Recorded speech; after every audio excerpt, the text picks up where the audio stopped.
Music भिडियोकी चर्चित model तथा actress Sonisa Bhattarai Narasimha अवतारमा अनुबन्धित भएकी छन्। दिवाकर भट्टराईले निर्देशन गर्ने यो एक्सन तथा सोशल ड्रामा फिल्ममा सोनिसालाई शीर्ष मध्ये एक भूमिकामा देख्न पाइने भनेका छन्। उनीलाई लिड रोल मध्येको एक भूमिकामा देख्न पाइनेछ निर्देशक भट्टराईले भनेका छन्।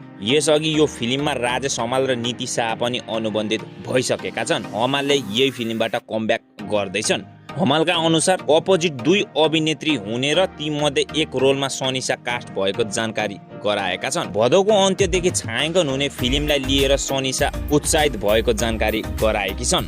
उनको यो दोस्रो फिचर फिल्म हो। पहिलो भने 12 गहौँ जुन फुलपातीको दिनबाट रिलिज हुनेछ।